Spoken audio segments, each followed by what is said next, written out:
Bismillahirrahmanirrahim. Can you hear me? Yeah. I have a bit of a dilemma. Should I speak in English or in Urdu? Punjabi. Kashmiri today. Today, no English, no Urdu, Kashmiri. Kashmiri today. Yes. I'll opt for English because I'm in the United Kingdom.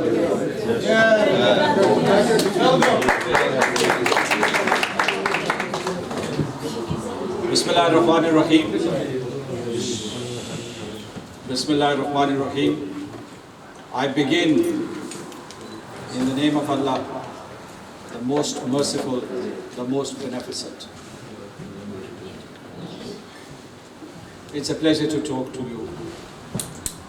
I just want to check that you are not hungry and you have stamina and that you would listen to me. Because I have not been given any time limit. And you're all at my mercy. And you have been sitting here for a while. But ladies and gentlemen, it's a pleasure to talk to you.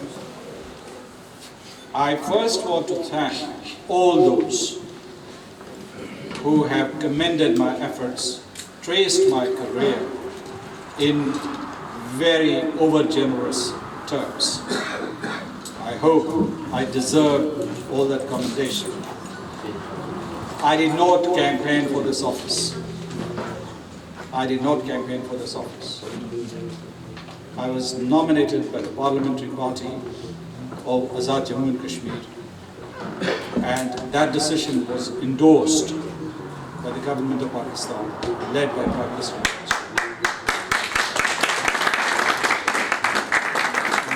So, in a sense, I was chosen by the leadership. I was elected by the representatives of Azad Jammu and Kashmir Assembly and Jammu and Kashmir Council. And therefore, I have the mandate of the people of Azad Kashmir. But I consider that this is also a mandate given to me by God Almighty. Because as I said, I did not campaign for this office. This office, let me tell you, is considered to be very prestigious. On October the 24th, 1947, in the midst of turbulence and a freedom struggle that was going on, the government of Azad Jammu and Kashmir was constituted, and its first president was Sardar Muhammad Ibrahim Khan. That's why this day is so important for us. Let me tell you that I was listening to different speakers, and before I plunge into my main remarks, I'd like to give some messages to all of you. Very synoptic, very short, very terse. My first message is, don't lose heart. We will get there.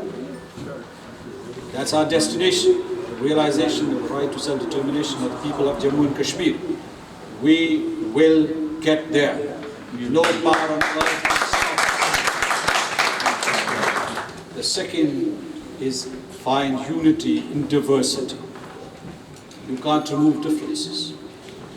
Wherever there are political parties, there would be difference of opinion. There would be difference of opinion within political parties. So forge unity within diversity. Third, we can prioritize. We have to do lots of things about Kashmir, but you have to triage. And let me tell you what absolute priority for the people of Jammu and Kashmir, for the people of Pakistan, for the diaspora community right now is condemn the horrendous crimes which are being committed by the Indian occupation forces in the Indian occupied Kashmir. Condemn, condemn, and condemn. This is the least that you can do right now because of the horrors which are unfolding in the entrapped valley of Kashmir, in Jamu and in Ladakh. Another point that I want to underline is that in this equation, this dispute between Pakistan and India, Kashmiris are the key party. Try to understand that. You go back to the 1947 India Independence Act, or you go back to the United Nations Security Council resolutions, or the bilateral meetings that we've had. One central theme is you have to ask the people of Jammu and Kashmir what their will is in regard to their political future.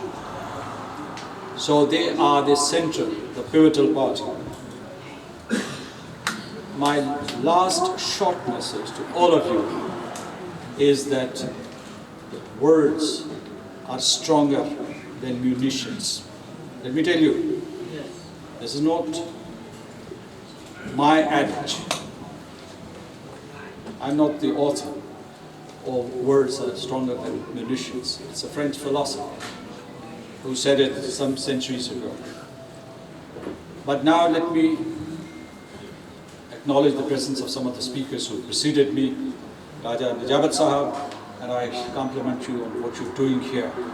I mean, I can see that you are a dynamic person and you bring people to gatherings like these, and you're succeeding.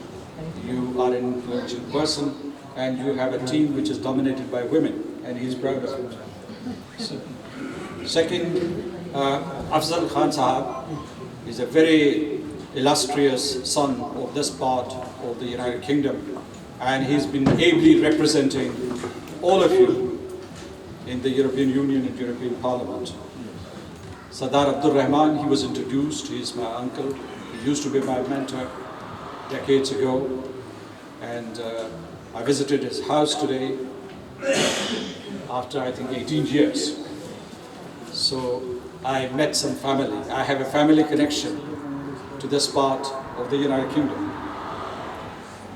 Dr. Zahoor Ahmed, who's Consul General and who's been extending hospitality to me, and he's been organizing my program here, which has become very crowded, but I appreciate the effort that he has put in. And Mr. Muhammad Asim, then Chaudhry Yasin Sahab. It's a pleasure, and I particularly thank you for the remarks that you delivered about me. And I'm really touched, and I think that we were talking about unity and diversity is demonstrated it, because there is diversity in the Azad Jammu and Kashmir Legislative Council. He's leading the opposition, and yet he found merit in my election to this high office. And finally, Qurban Hussain Sahab, Lord Qurban Hussain Sahab, he made many compelling arguments for the realization of the right to self-determination and what we ought to be doing. Now my own remarks, as a matter of fact. Stamina, is it still there? Yes. Yes. And you're keen to listen to me? Yes. And when you lose interest, are you going to signal it by talking to each other? So let me talk about some of the things. First and foremost, I've already talked about Azad Kashmir, and earlier today there was an event which was hosted by the Consulate General in Bradford, and I said that, and very few people know here, particularly younger people amongst you, that Azad Kashmir has the setup of a sovereign state. You have a president, you have a prime minister, you have a lower house, you have an upper house, you have a supreme court, you have a high court. And let me illustrate why this elaborate apparatus has been maintained for the last 7 decades. This is because we believe that the promised right of self-determination has to be given to the people of Jammu and Kashmir, the entire territory. We do not believe in the division of that territory. This setup that you have, we believe that it is temporary, it is transient, it is not permanent. So you have a quasi-state in Azad Kashmir. And we're waiting for the day when the international community, when India and Pakistan would deliver on their promise and hold a plebiscite or a referendum to ask the Kashmiris, what do you want? And the Kashmiris would decide about their own political future, and they would decide about the future or the sovereignty of this part, this geographical territory called Jammu and Kashmir. In its entirety, let me tell you, people are peddling all sorts of solutions. We believe in the integrity of the state. And only the people of Jammu and Kashmir will decide where the state would go. So I would say it's about people, it's also about territory. And the people of Kashmir are the masters of this territory. Its mountains, its lakes, and its farms, and its rivers, they are the masters of this territory. And they have to decide about their political future, about their future affiliation, and about the fate of this territory. The situation in Kashmir, ladies and gentlemen, is atrocious right now. Earlier today I was talking in a gathering and I said that India is an occupying power in the Indian occupied Kashmir. And you do not have security forces. In the occupied territory, what you have is occupation forces. That's why you have these draconian laws to protect and legitimize the actions of the occupation forces.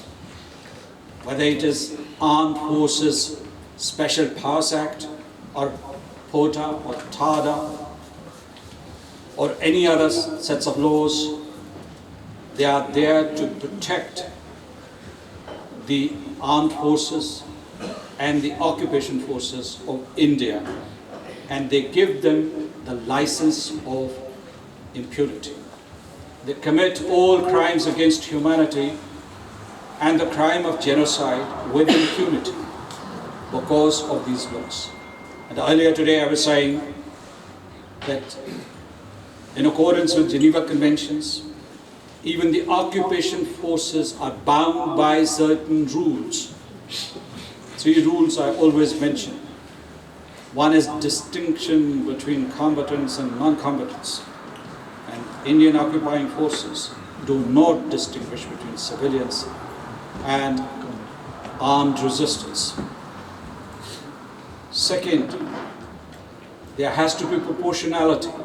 If a child is throwing a stone at you, you do not fire with a gun.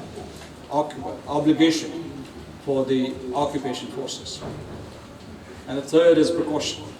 All these principles are being trampled, wanton by the Indian occupation forces.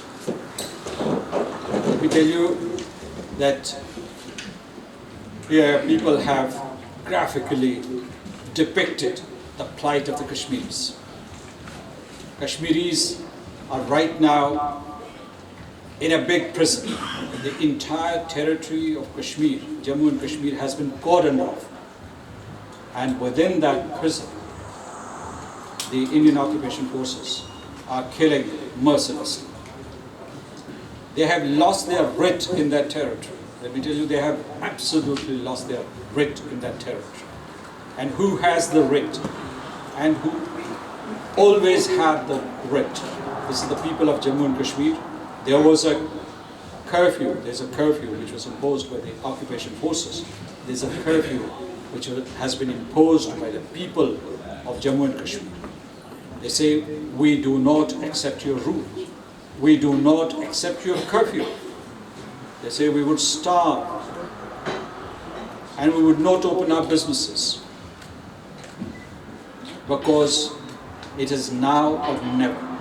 We are not going to accept Indian rule and Indian atrocities and Indian repression.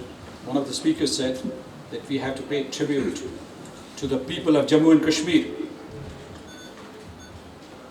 Standing here in the United Kingdom, in this lovely land known for its freedom, for its promotion and propagation of liberty, it is very easy for me to say all these things and to condemn India and appeal to you to condemn Indian acts. It's very, very difficult, ladies and gentlemen, for the people of occupied Kashmir to wage their struggle when they are being killed, when they are being blinded, when thousands of them are critically wounded,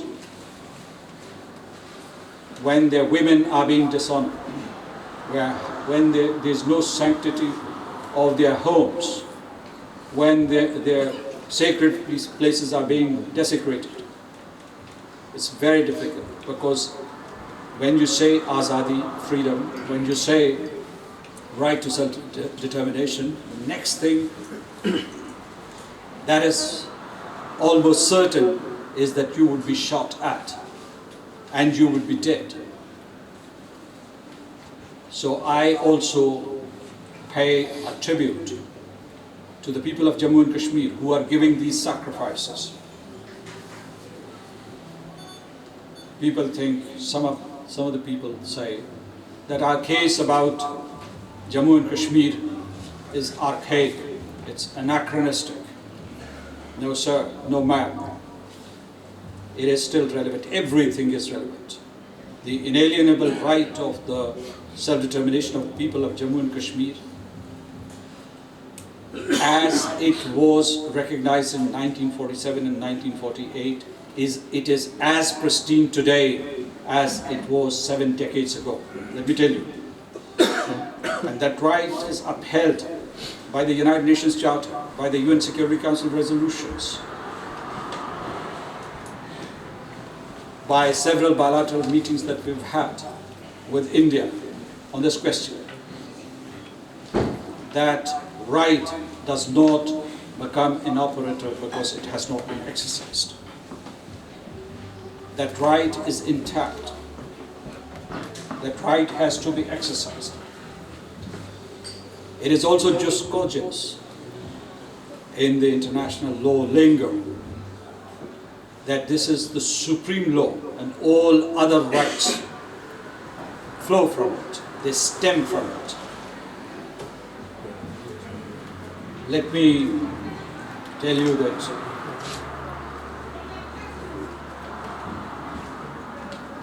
in fact try to blast or quash two myths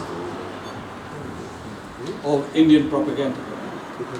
One is that Kashmir is an integral part of India, that it is an internal matter. And I was speaking earlier at the Consulate General and I said there, if Jammu and Kashmir or the occupied Kashmir were an integral part of India, why 70 years after independence, nearly 70 years after independence, or 70 years after the division of South Asia into 2 states, why is it that the Kashmiris every day, through their feet, through their words, through their actions, say no to Indian rule? Aren't they holding a plebiscite or a referendum every day? And India has tried everything. India tried coercion and naked military force. It tried economic inducements and blandishments. And it enlisted the support of local parties, the PDP and the national conference, and still the people of Jammu and Kashmir say no to Indian rule, no to Indian right. And have you observed, and this I want to highlight for the people of Pakistan, or the diaspora community from Pakistan, do you know what the color of the Kashmiri resolution is? It's dark green. And why would there be dark green color? Because they want to express their solidarity with the people and the state of Pakistan.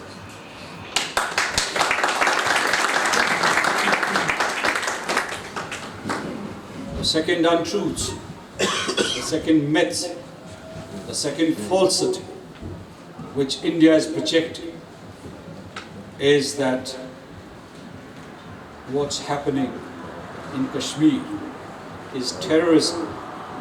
No sir, no ma'am. That is not terrorism. They are killing unarmed civilians. They are terrorizing them. They want to bludgeon them into submission through the use of force. And this is called state terrorism. This is called state terrorism. Kashmiris are not committing acts of terrorism. They are trying to safeguard their basic interests, their right to life, their right to dignity, their right to have a political persona. India has time and again tried this trick. Way back in the 1990s, mid-1990s, when Pakistan took the issue of Jammu and Kashmir to the United Nations General Assembly and to the Human Rights Commission at that time, which is now Human Rights Council, India crafted and created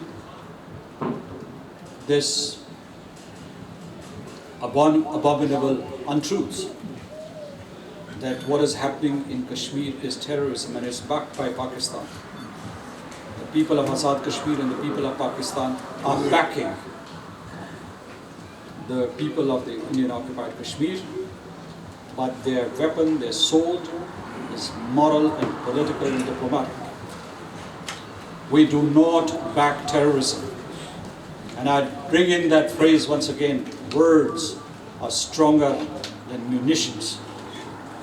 And inshallah one day you would see that we would prevail through the use of words. I recognize that at the moment, as many speakers were saying, that we are deficient and we have huge deficits in this area.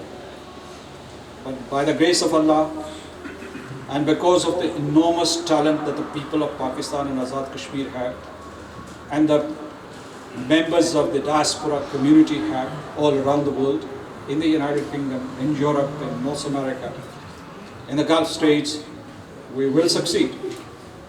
And no power on earth can stop us from getting what is Kashmiri's basic right, the right to self-determination.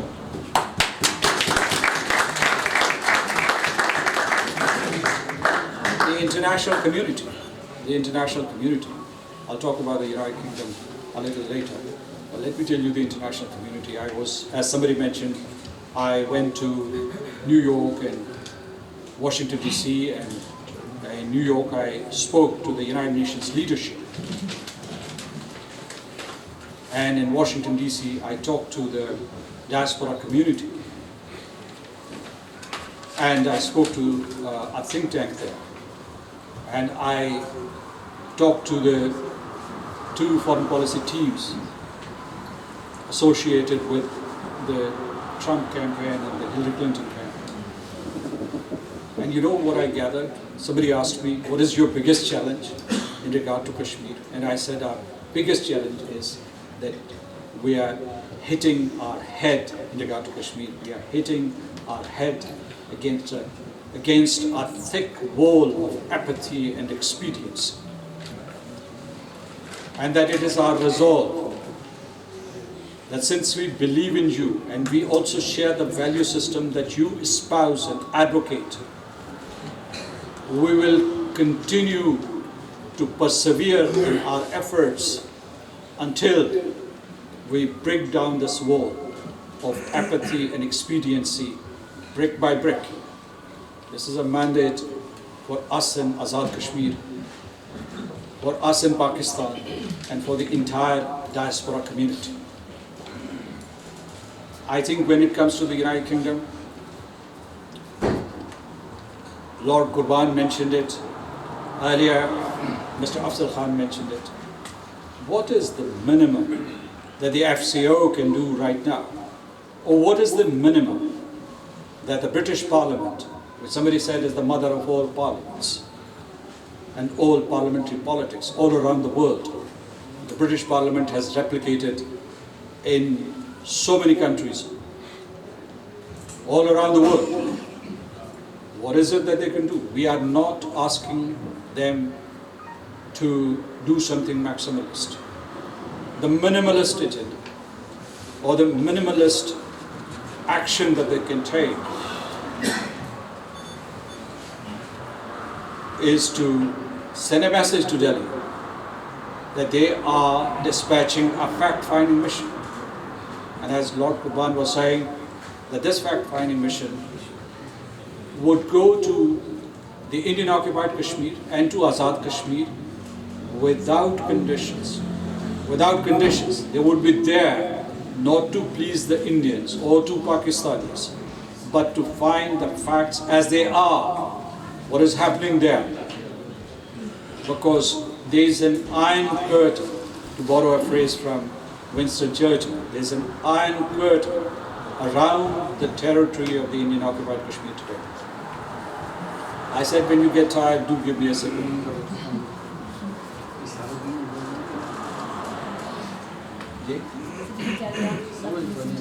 That's why we're all here for. This lady here says that you can carry on. Yes. If she is violating your rights, That's why we're all gathered here. but let me tell you, what should our strategy be? This was a point which was raised by Mr. Afzal Khan, Honorable Afzal Khan. He said that what should we be doing differently? Or Lord Qurban. And I'd say, earlier today I was saying that our politics so far has been one of hopelessness, despondence, protest, and failure. But I qualified that. I said it earlier today and I'd repeat it. And in my opening remarks, I said, don't lose heart. What I'm saying, that so far we have succeeded and we have failed. We've succeeded because we are still holding the flag or the emblem or the baton of freedom or Kashmir's right to self-determination high. The baton is with the 5th generation, and Pakistan has been under all sorts of pressure, and it has paid huge price for advocating and pursuing the case and cause of Kashmir. And Pakistan has not relented, ladies and gentlemen, it has not relented. Successive governments, they have toyed with different ideas of innovative solutions which are acceptable to the people of India and Pakistan and the Kashmiris. But they have not relented and they have not made any compromise. This is your success. Your failure is that you have not been able to liberate the people of Jammu and Kashmir, the Indian occupied Kashmir, from the shackles of Indian rule and Indian oppression. So when we look towards the future, what should our strategy be? And immediately after assuming the office of the President of Azad Kashmir, I issued a 6-point agenda. The first point in that agenda was that the people of Pakistan and the people of Azad Kashmir, they should rethink their strategy and they should move closer and they should promote and attain harmony in regard to it. Because as many speakers complain today, we hear multiple voices, conflicting voices. We tend to confuse our interlocutors, and they do not know where we stand. Yet when you go around and talk to these multiple groups, they do endorse the pivotal point of freedom of Kashmir. So although they are united on that cardinal point, they tend to differ when it comes to their own different political orientations. Unity within our ranks, this is first priority. Second is that earlier today, again I would say, because I'm repeating most of the speech that I made earlier today, that too was spontaneous and I didn't have any script, so I tend to repeat some of those points. You citizens of the United Kingdom and we in Azad Kashmir or Pakistan are there, but at the same time we are global citizens, and therefore it is our responsibility not to confine our efforts only to the United Kingdom or to the locality, the community where we live. Our efforts should not be bound by geography. And if we are global citizens, we should communicate to the United Nations that they must take action. The United Nations Security Council must take action on the current situation in Jammu and Kashmir. Your communication would make a difference. And the United Nations Secretary General, whether it is Ban Ki-moon or his successor, Antonio Guterres, it is their responsibility that they should invest time and energy in preventive diplomacy under Chapter 6 and take some action under Chapter 7. Because the United Nations becomes very active when there is threat to peace and security in Central African Republic or South Sudan or West Africa or Central Africa or any other small state, although African Union is active there already. But when it comes to Kashmir, they have a blind spot. It doesn't exist. What they see is rivalry between Pakistan and India, two nuclear armed states. Or the major powers like the United States, or major powers of the United Kingdom, of the European Union, which up to now includes the United Kingdom. They look at India through a thick prism of profitability. I also use the expression mercantilism, narrow-minded mercantilism, sacrificing their own values. And earlier today I called it moral entry. So what I would say is that we have to communicate to the United Nations Security Council, to the United Nations General Assembly, most importantly to the Human Rights Council. Somebody mentioned today that Zaid Hussain, the High Commissioner for Human Rights, he sent a communication to the Indian government urging it to receive a fact-finding mission of the Human Rights Council without conditions. And India has said no. India has said no. I think that the global citizens sitting in this hall and your friends, they should retweet his statement and you'll be making a contribution. The Secretary General says that he is ready to offer his good offices, and then he adds a caveat, provided the two parties concur. And when I was in New York, I said, why do you have to add this last sentence or this last bit? Why don't you offer your good offices? Let India say no, let Pakistan say yes. Let Kashmiris say yes. We welcome the Secretary General's offer of good offices and his pursuit of preventive diplomacy through conciliation, through negotiations, through behind-the-scenes quiet diplomacy. Because, as I said earlier today, that nobody is going to present Kashmir to you on a golden platter. It's a long haul, and be prepared for it. I do not want to remind you, the diaspora community, of your own responsibilities. Some of the problems that you are facing, you are aware of them, and you want to come up with strategies to harmonize your efforts. And when I was in Washington, D.C., I said to the community there, I said that the leadership of Azad Kashmir, or the leadership of Pakistan, is not there to provide you leadership. You are your own leaders. We can be catalysts because you are better educated, you are better placed, you are prosperous communities. You can make your own decisions. You will not be doing it to please the governments of Azad Kashmir and Pakistan. And we would be catalysts. Media. Earlier today, I was talking about the media and think tanks. That's our weak area. India gets away with murder, literally and figuratively. They kill, they torture, they maim, they dishonor, and then they craft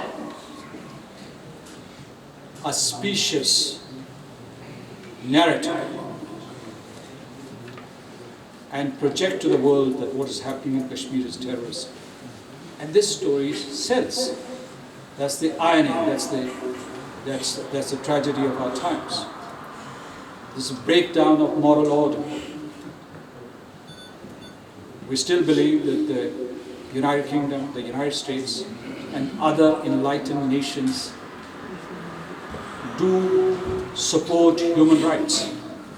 And their own societies are value-centered and value-driven. And therefore we appeal to them that use your political clout with India to dissuade it from committing such abominations in Kashmir. Media, in fact, I mean the people in Azad Kashmir and the people in Pakistan, we would come to you. And Mr. Afzal Khan held a training session today. He held a training session today because he's aware that if we talk to ourselves and we talk to the people who are already converted, who believe in Kashmir and the freedom of Kashmir, and then we enjoy and sample fine cuisine at the end of such gatherings, and we go back to our homes satisfied that we have pushed the cause of Kashmir a little further, then I think that we are being myopic. This is not going to produce results, and that's why, while there is a balance or equilibrium of sorts between India and Pakistan in the nuclear and conventional realms, there's a huge asymmetry between India and Pakistan in regard to the use of media and think tanks. Their narrative says, our narrative is trashed. Our cause is just. They are occupiers. But the occupier's tale is bought. Hook, line and sinker. Have I used it correctly? Or have I reversed the order? Anyway, so what I would say is that here we need new skills, new competencies. You can teach quite a few things to our folks back home, young men and women who are ready to learn. There's of course very rich social media ambience in Pakistan too.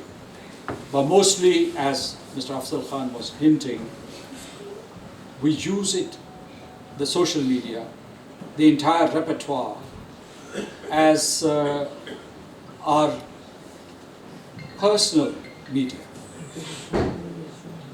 We do not use it at the strategic level, like the Indians are. You know, this young boy, Junaid, was martyred some weeks ago, and I googled his name, and the first 10 stories had been posted by Indian papers and Indian television networks. It was the Hindustan Times, the Economic Times, the Times of India, NDTV. So they define the developments in the Indian occupied Kashmir. That's the area where we have to work more diligently. Now, some of the points which were made, let me give you the good news. You've been listening to me very patiently, and I'm under the impression that you've been listening to me intently. And there was pin drop silence. So, would be reported by the correspondents. But let me tell you, the good news is that I'm trying to wind up. So,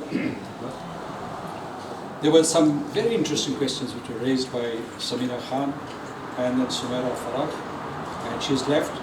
But I think I have responded to most of the points that you had raised. And you said that what we ought to do or what plans we should have.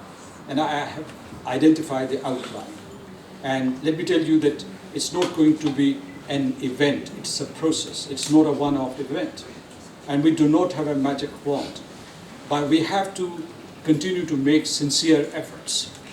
And somehow I'm confident that we will succeed, because I see this new awareness, new synergy emerging all around. And I see this new resolve, because somehow Kashmir is associated with the persona as Pakistanis, as Kashmiris, as human beings, and whatever we cherish, and therefore we're going to succeed. So I'm not going into all the questions that you had raised. You had raised 3 questions. Sumaira's question I missed because I was talking to my neighbor at that time. So thank God she's not here, and she would not notice that I did not listen to what she was saying, although she was addressing me. I've already referred to the training program, which was ably conducted by Mr. Afzal Khan, and he said that he raised a very, very important question. This was, I think, Lord Qurban Hussain also alluded to that. That why our young men and women are so passionate and so articulate about Palestine and not about Kashmir. I think one of the reasons is that people go through the motions in regard to Kashmir. I've seen people holding events like these and marking days like the Solidarity Day on the 5th of February or 24th of October, the Foundation Day of Azad, Jamu and Kashmir, or the Black Day on the 27th of October. I have this impression that we go through the motions, and the core of this flooding, this activity is hollow, and that's why we can't transmit it to our kids. This is my impression. We're going through the motions, and therefore there has to be conviction. You have to be impatient. You have to be advocates of this cause. And let me assure you that your children, they would imbibe it. They would imbibe your passion, and they would propagate your message. So I think that this is our failing if the younger generation is not orientating itself to the cause of Jammu and Kashmir. We must give this ownership to them. And this is possible. This is happening in Pakistan. I know there's a lobbying group there. It comprises young men and women. And they are succeeding. I think that I'll be merciful. And at this point, I would like to conclude my remarks. Again, let me reiterate and underline that we would not lose heart that we would aggregate the aspirations of the people of Jammu and Kashmir, and we would consolidate our position, and we would concentrate on our competencies and strengths, and we would eliminate the weaknesses that we identify. And as I said right in the beginning, that our politics would no more be politics of hopelessness and despondence and failure. We would put success on the table, and we will succeed, and we will make this success measurable. Ladies and gentlemen, I am so grateful to you that you have received me here. You've listened to me so intently, and by doing so, you honor me, but I think that you honor the people of Jammu and Kashmir. Thank you so much.